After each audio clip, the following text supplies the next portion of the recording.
சாயங்காலம் வருவி கோயிலுக்கு வரி கட்டணும். அதுக்கு ஒரு 2000 ரூபா தேவைப்படுது. இவர் வந்தாச்சுன்னா வாங்கி கோயிலை கொண்டு போய் கொடுத்துட்டு வந்துடணும். இன்னும் 2-3 நாள் தான் இருக்கு. நாளைக்கே வீடெல்லாம் கொஞ்சம் சுத்தம் பண்ண ஆரம்பிச்சாதான் திருவிழாவோடு எல்லாத்தையும் க்ளீன் பண்ணி எடுத்து வைக்க முடியும். திருவிழா வரதோடு கிடையாது, அதுக்கு ஒரு தொகையை பார்க்க வேண்டியது இருக்கு. இந்த வாட்டி பிள்ளைங்களுக்கு ட்ரெஸ் அது இதுன்னு ஒண்ணுமே எடுக்கக்கூடாது. கல்யாணத்துக்கு எடுத்தது எல்லாத்தையும் போட சொல்லணும். ஏமா வந்துட்டியா? ஆமாம்மா, இப்பதான் வந்தேன். பஸ்ஸே கிடைக்கல, அதான் லேட் ஆயிட்டு. எப்பமா அவ தானே ஃபர்ஸ்ட் வருவா, இன்னைக்கு நீ வந்திருக்க. அவளை என்ன ஆளே காணதுல தெரியலம்மா. ஸ்பெஷல் கிளாஸ் எது இருக்கா? நம்ம ஸ்பெஷல் கிளாஸ் இருந்தா சொல்லிட்டு போவாங்க. இன்னைக்கு என்கிட்ட ஒன்னும் சொல்லிட்டு போன மாதிரி தெரியலையே. பரீட்சை நடக்கு இந்த நேரத்துல என்ன ஸ்பெஷல் கிளாஸ்? இன்னும் அவளுக்கு ஒரு எக்ஸாம் என்னமோ இருக்கலாமா. அதுக்காண்டி குரூப் ஸ்டடி எல்லாம் பண்ணிட்டு இருக்காலாம் காணுவோம்மா. சில நேரம் அப்படியே இருக்கும். இப்போ இந்த சுவாணி பிள்ளை கொஞ்சம் தான் படிக்க பத்தியா இந்த மாதிரி கிடையாது. சில நேரம் பார்க்கும்போது புக்கெல்லாம் எடுத்து வச்சு படிச்சுட்டு இருப்பா. ஆமாம்மா, சில நேரம் புக்கை திறந்து வச்சுட்டு இருப்பா. ஆனால் படிப்பால இல்லையான்னு அவளுக்கு தான் தெரியும். இந்த எக்ஸாம் முடியட்டும் பார்ப்போம். ஏன்டி 10th உள்ள மார்க் எடுப்பான்னு நம்ம நினைச்சோமா, எடுத்திருக்காங்களா? அதனால இந்த வாட்டி நல்ல மார்க் எடுப்பான்னு நினைக்கேன். படிச்சுட்டு வரட்டு. ஏமா டீயா குடிக்க? ஆமா மக்களே, உனக்கும் அவளுக்கும் சேர்த்து டீ போட்டு வச்சிருக்க மத்துக்க. அதுல ஒரு சர்வத்துல இருக்கு. கப்பில் ஊற்றி குடி மக்களே. ஆடிட்டனா லைட்டாக சூடு பண்ணிக்கோ. எம்மா டீ எல்லாம் இப்படி 2 வாட்டி 3 வாட்டி சூடு பண்ணக்கூடாதுமா. மாதிரி என்ன டீ செய்யுதுக்கு இப்படி 4 வாட்டியே டீ போட முடியும்? எனக்கு 4:30 மணி ஆனால் டீ குடிக்கணும். மாதிரி 5 மணிக்கு நீ வருவா, 5:30 மணிக்கு அவள் வருவா. அப்போ எல்லாம் போட்டுட்டே இருக்க முடியாதுல்ல மக்களே. அதான் சேர்த்தே போட்டு எடுத்து வச்சிருவேன். ஏம்மா இப்போ நான் ஒருக்க சூடு பண்ணுவேனா, மாதிரி அவள் வந்து ஒருக்க சூடு பண்ணுவானா? எத்தனை வாட்டி சூடு பண்ணணும் டீயை? நீ ஒன்று பண்ணுமா, நல்லா சூடு நிற்கக்கூடிய ஃப்ளாஸ்க் இருக்குல்ல, அது ஒன்று வாங்கிடு. அப்போ நீ டீ போட்டு அப்படியே வச்சுட்டாலும் எப்போனாலும் நம்ம எடுத்து குடிச்சுக்கிடலாம். இப்படி இந்த ஃப்ளாஸ்க்லாம் வாங்குறதுக்கு ஒரு வாடு பைசா ஆகும். அதெல்லாம் ஒன்றும் இல்லைம்மா, நல்ல ஃப்ளாஸ்க்கு ஒரு 500 ரூபாக்குள்ள கிடைக்கும். சரிடி, அடுத்தால எப்பயாவது கடைக்கு போகும்போது சொல்லி வாங்கலாம். இப்போ போய் அதை சூடு பண்ணி குடிப்போ. சரிம்மா. மக்களே, உனக்கு நாளைக்கு காலேஜ் உண்டா? இல்லைம்மா, எனக்கு இன்னும் காலேஜ் இல்லை. நீ எக்ஸாமுக்கு போனால் போதும். அப்படியா? சரி மக்களே, அப்போ ஒன்று பண்ணுவோமா, நாளைக்கு நம்ம காலையில் எழுந்திரிச்சு ஆளுக்கு ஒரு வேலையை பார்ப்போம் மக்களே. இன்னும் ஒரு 4-5 நாள் திருவிழா வந்துடும். அதுக்காண்டி வீடெல்லாம் க்ளீன் பண்ணி போடணும்ல. தூசியெல்லாம் தட்டணும். மேலே இருக்க பொருளெல்லாம் எடுத்து கீழே வச்சு தருவியா? அம்மா எல்லாம் தொடச்செடுத்து தாரி மாறி மேலே வச்சிரு. ஏம்மா நானும் நீயும் சேர்ந்து ஒட்டுக்க எல்லாம் செய்யணும். அவளும் லீவ் டைம்ல நிப்பாளா, அப்ப செய்யலாம். இப்ப நானே எல்லா வேலையும் செஞ்ச மாதிரி இருக்கும். அவளும் நீர்ல நிற்கும் போது நம்ம எல்லா வேலையும் செஞ்சோன்னா அவளும் கொஞ்சம் வேலை செஞ்ச மாதிரி இருக்கும். இப்போ நானே தானே எல்லா வேலையும் செய்யணும். இது அவளுக்கு பதிலாக தானே நான் இருக்கேன். நான் கொஞ்சம் வேலையை செய்ய, நீ கொஞ்சம் வேலையும் செய். அதெல்லாம் முடியாது. அப்போ அவ திருவிழா கண்டி ஒரு வேலையும் பண்ண மாட்டாளா, சும்மாவே இருப்பாளோ? ஏ அம்மா, இவளை வச்சுட்டு என்னால முடியலையே. நீ ஒன்றும் பண்ணாண்டா, நானே எல்லா வேலையும் செஞ்சுக்கிட்டேன். நீ போனை நோண்டிட்டு அந்த மூலையில போய் இருந்துக்கோ. ஏம்மா அப்ப அவ ஒரு வேலையும் செய்ய மாட்டாளா? இது அவளும் செய்யாண்டா, நீயும் செய்யாண்டா. போ, அந்த டீயை ஆட்டி குடிச்சிட்டு டிவி முன்னாடி கடை போ.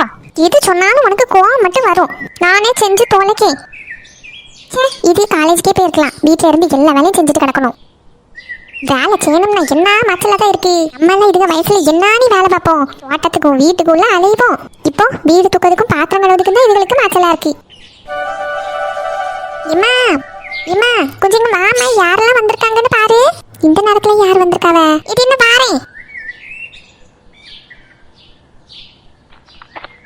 ஐயோ, ஸ்கூல் கிட்ட வர வேண்டாம்னு சொன்னா இங்க வந்து நிக்காவ. யாராவது பார்த்தாங்கன்னா என்ன ஆகும்? சுவாணி, நீங்க எதுக்கு இங்க வந்து நிக்கீங்க? யாராவது பார்த்து வீட்டில் போய் போட்டு கொடுத்தா நான் என்ன பண்ணுவேன்?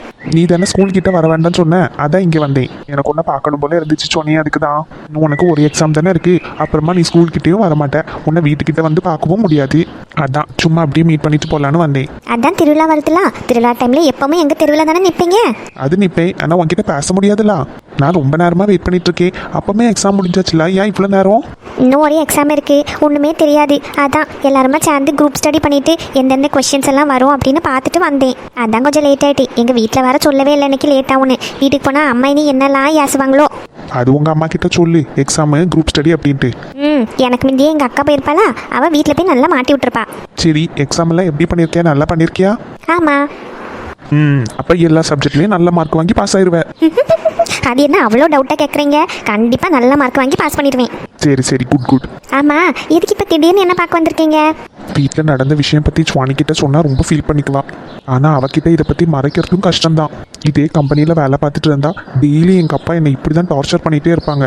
அதனால தான் நான் பெங்களூர் இல்லைன்னா சென்னை போகலான்னு பிளான் பண்ணிகிட்ருக்கேன்.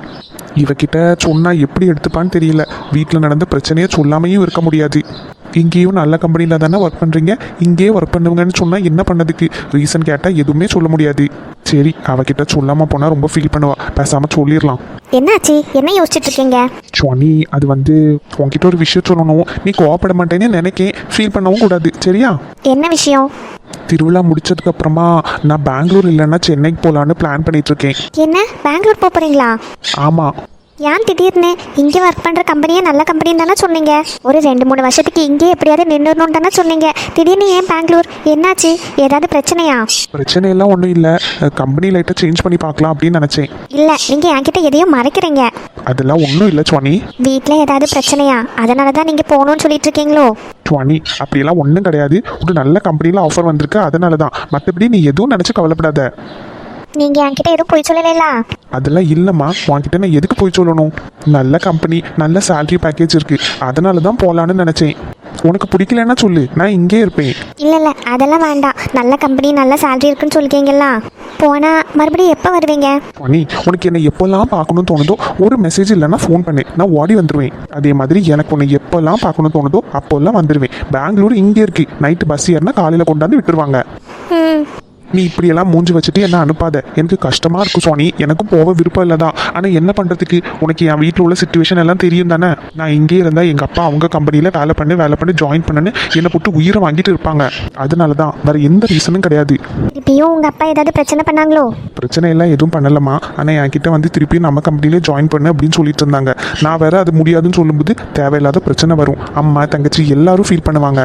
நான் அவருக்கு கண்ணு முன்னாடியே இருக்கிறதுனால தானே இப்படியெல்லாம் பிரச்சனை வருது. அதனால தான். அங்கே போனால் மட்டும் உங்களுக்கு எதுவும் கேட்க மாட்டாங்களா? அப்படியே விட்டுற மாட்டாங்களா? விட மாட்டாங்க. ஆனால் என் கண்ணு முன்னாடி வந்து நின்று தேவையில்லாமல் பிரச்சனை நடக்காதுல்ல. அதனால தான் கொஞ்ச நாளைக்கு தான் சொன்னீமா, நான் அதுக்குள்ளே வந்துடுவேன். சரி. சரிம்மா, உனக்கு லேட் ஆகிட்டே இருக்குல்ல, உங்கள் வீட்டில் தேடுவாங்க. நீ போ, முடிஞ்சா கால் பண்ணு, இல்லைன்னா மெசேஜ் பண்ணு. நல்லா படி, சரியா? சரி. ஃபீல் பண்ணாத, நான் சீக்கிரமாக வந்துடுவேன், சரியா? சரி. அப்போ நான் கிளம்பட்டா? சரிம்மா, கேர்ஃபுல்லாக போயிட்டு வா. பெரியம்மா, சித்தி, பாட்டி எப்படி இருக்கீங்க? நாங்கள் நல்லா இருக்க மக்களே. நீ எப்படி இருக்க? நல்லா இருக்கு பெரியம்மா. இருக்கு எல்லாரும் நின்றுட்டே இருக்கீங்க, இருங்க. அம்மா பின்னாடி இருந்தாங்க பெரியம்மா, இப்போ வருவாங்கன்னா கூப்பிட்டோம்ல. சுவானி எங்க மக்களே? அவ இன்னும் ஸ்கூல் விட்டு வரவே இல்லை பாட்டியா? ஏடி, இன்னும் அவ வரல? நாளைக்கு அவளுக்கு ஒரு எக்ஸாம் இருக்குல்ல, அதனால இன்னைக்கு குரூப் ஸ்டடிக்கு ஏதாவது இருந்திருப்பா. அட, என்ன எல்லாரும் சேர்ந்து வந்திருக்கீங்க? எல்லாரும் வாங்க. என்ன வந்ததோடு நின்றுட்டு இருக்கீங்க? ஒரு ஃபோன் அடிச்சுட்டு வர வேண்டியதானே? ஏன்டி உன் வீட்டுக்கு வரதுக்கு ஃபோன் அடிச்சுட்டு தான் வரணுமா? அதானே. இல்லம்மா, நீங்க வரதா எனக்கு ஃபோன் பண்ணவே இல்லைல்ல, அதான் சொன்னேன். வந்தவங்களே இருக்க சொல்ல மாட்டியா? பேன நின்றுட்டு இருக்க. அதெல்லாம் அவள் வந்ததோடு எங்களுக்கு நல்லா வரவேத்தாச்சு. என்னம்மா எல்லாரும் சொல்லாம கொள்ளாம வந்திருக்கீங்க? சரி, நீயும் வந்திருக்க இந்த நேரத்துல? எல்லாம் காரணமா தான். ஒரு இடம் வரைக்கும் போக வேண்டியது இருந்துச்சு. நாங்க 3 பேரும் அப்படியே போயிட்டு நேரம் இங்க வரோம். அதுதான் கேட்டேன். ஒண்ணுமே சொல்லவே இல்லையா? நீங்க வரதாவும் சொல்லல. 3 பேரும் சேர்ந்து எங்கேயோ வர போயிட்டு வந்திருக்கீங்க. ஆமா, எங்க போயிட்டு வந்தீங்க? கிட்டி, அதெல்லாம் சொல்லுங்க. போயிட்டு எல்லாருக்கும் ஒரு கப் டீ போட்டு எடுத்துட்டு வா. ஒரே தலைவலி. மத்தியானமே வீட்டை விட்டு கிளம்புனது. ஐயே, நானும் பேசிக்கிட்டே நிக்க மாறேன். இது சத்தியா மக்களே? பால் அதுல இருக்கு மக்களே, அதை எடுத்து கொஞ்சம் அடுப்புல போட்டு சூடு பண்ணதுக்கு அம்மா என்ன வாரேன். சரிம்மா. ஏமா, ஐ பாட்டி, சித்தி, பெரியம்மா எல்லாரும் வந்திருக்கீங்க. ஆமா, உன்னை பார்த்துட்டு போலான்னு தான் வந்தோம். என்ன பார்த்துட்டு போலான்னு வந்தீங்களா? ஏன் மக்களே இவ்வளவு நேரம்? ஸ்கூல் விட்டு நேரத்தை வீட்டுக்கு வராண்டமா? ஆமா இட்டி, நான் சொல்லிட்டே போகல ஸ்பெஷல் கிளாஸ் இருக்குன்னு. இவ்வளவு நேரம் ஆகி வந்திருக்கேன். மணி 5:30 மணி ஆவி. ஸ்கூல் விட்டா உடனே நேரம் வீட்டுக்கு வரணும்னு தெரியாதா? இம்மா, நாளைக்கு ஒரு பரீட்சை இருக்கலாமா? நாங்க எல்லாரும் சேர்ந்து குரூப் ஸ்டடி பண்ணிட்டு இருந்தோம். எதனாலும் வீட்டுல சொல்லிட்டு போனோம்ல சுவானி. இவ்வளவு நேரம் அம்மா தேடிக்கிட்டே இருக்காவ, நீ இன்னும் வரல அப்படின்னு. மறந்துட்டேன் சித்தியை. நேரத்தை சொல்லியிருப்பேன். காலையில போற அவசரத்துல அப்படியே மறந்துட்டு போயிட்டேன். எக்ஸாம் எல்லாம் நல்லா எழுதிருக்கியாமா? ஆமா பெரியம்மா, எக்ஸாம்லாம் சூப்பரா எழுதிருக்கேன். இந்த வாட்டி எனக்கு நல்ல மார்க் வரும். அப்படின்னா கிஃப்ட் எக்ஸாம் முடிச்சுட்டு தந்தா போதுமா? கிஃப்டா? என்ன கிஃப்ட்டுக்கா? ஆமா, சுவானிக்காண்டி ஒரு கிஃப்ட் வாங்கிட்டு வந்திருக்கேன். சுவானி, போ, யூனிஃபார்ம்லாம் மாத்திட்டு கை காலெல்லாம் கழுவிட்டு வா. என்ன சித்தி, கிஃப்ட் எல்லாம் வாங்கிட்டு வந்திருக்கீங்கன்னு சொல்றாங்க? அட போய் எம்டி, போய் ட்ரெஸ் எல்லாம் மாத்திட்டு வா. காலையில ஸ்கூலுக்கு போட்டுட்டு போனதெல்லாம் ஒரே வெக்கையா இருக்கு. போ, போய் கை காலெல்லாம் கழுவிட்டு ட்ரெஸ் மாத்திட்டு வா. சரி சித்தி. அக்கா, என்னக்கா? எனக்கு எதுவுமே புரியல. திடீர்னு 3 பேரும் கிளம்பி வந்திருக்கீங்க. கிஃப்ட் அது இதுன்னு சொல்லிட்டு இருக்கீங்க. ஒன்றும் இல்லை ராணி, நீ அன்னைக்கு சொல்லிட்டு இருந்தேல, பிள்ளைங்க 2 பேருக்கும் ஆளுக்கு ஒரு செயின் வாங்கி கொடுக்கணும் அப்படின்னு. சத்யாவுக்கு செயின் இருக்கு, சுவானிக்குள்ள செயினை போட்டு தான் அந்த இடத்த வாங்கினேன் அப்படின்னு எல்லாம் சொல்லிட்டு இருந்தேல. ஆமா, அதான் திருவிழா வருவேன், சரி சுவானிக்கு ஒரு செயின் எடுத்து கொடுத்துருவோமேனு ஒரு செயின் வாங்கிட்டு வந்தேன். கேக்கா, என்னக்கா சொல்லிட்டீங்க? தங்கமா? ஆமாட்டி, தங்கத்துல தானே செயின் எடுப்பாங்க. கேக்கா, எதுக்குக்கா தங்க செயின் எல்லாம் எடுத்துட்டு வந்திருக்கீங்க? பிள்ளைங்க வளர்ந்தாச்சு. நான் பிள்ளைங்களுக்கு எதுவுமே செஞ்சது கிடையாது. அங்கே பாம்பேல இருந்ததுனால எப்பயாவது வரும்போது தான் இவங்களுக்கு ஏதாவது பண்ண முடியும். நீ வேற எனக்கு இப்படி சொல்லிட்டு இருந்த. நான் பூமாரிக்கு செயின் கொடுத்ததும் நம்ம பிள்ளைங்களுக்கு எதுவும் பண்ணலையே அப்படின்னு எனக்கே ஒரு மாதிரி உறுத்தலாக இருந்துச்சு. அதான் சரின்ட்டு அப்படியே போய் செல்வியும் கூட்டிட்டு அம்மையும் கூட்டிட்டு கடையில் போய் ஒரு பொண்ணு செயின் எடுத்துட்டு வந்திருக்கேன். கேக்கா, தங்க வைக்கிற விலைக்கு இப்போ எதுக்குக்கா தங்க செயின் எல்லாம் எடுத்துட்டு வந்திருக்கீங்க? இவளுக்கு செயின் இல்லைன்னு நீ மூத்தோட களத்துலயும் ஒண்ணுமே போட்டு விடல. 2 பேரும் கவரிங் செயினை போட்டுட்டு திரியாளுதோ. அதான் திருவிழா வரும்ல, 2 பேருக்கு அந்த செயின் எடுத்து களத்துல போட்டு விடு. பிள்ளைங்க வளர்ந்தாச்சு பத்தியா? எல்லாரும் செயின் நெக்லஸ்ன்னு போடும்போது அவங்களுக்கு ஆசையெல்லாம் இருக்கும். யாரானி இப்படி நிக்க? இல்ல எங்க வீட்டுக்காரவே ஏதாவது சொல்லிடுவாங்களோன்னு எனக்கு இதா இருக்கு. அதெல்லாம் ஒன்றும் சொல்ல மாட்டாங்க, நான் பேசிக்கிறேன். இது செயினை பேக்கில் தான் இருக்குது, சாமி கிட்ட வச்சுட்டு எடுத்துக்க. இதுக்கு நீ எதுவுமே எதிர்ப்பு சொல்லவே சொல்லாத. நான் ஆசையாக வாங்கிட்டு வந்திருக்கேன், வேண்டான்னு சொல்லக்கூடாது. அது வந்து அக்கா. ஒன்றும் சொல்லாத ராணி, அவ்வளோதான். நான் வாங்கியாச்சு, நீ பிள்ளை காலத்தில் போட்டு விடு. சரிக்கா, நீ ஆசையா வாங்கிட்டு வந்திருக்க. நான் வேண்டான்னு சொன்னாலும் உனக்கு கஷ்டமா இருக்கும். இருக்கா, நான் போய் டீ போட்டு எடுத்துட்டு வரேன். நாங்களும் வர ராணி, பின்னாடி இடம் இருக்கலாம், நல்ல மரம் காத்தோட்டமாக இருக்கும், நம்ம அதில் இருந்தே டீ குடிக்கலாம். சரி அப்ப வாங்க. இரு, நான் இந்த செயின் எடுத்துகிட்டு போய் பூஜை ரூமில் வச்சுட்டு வரேன். சரிக்கா.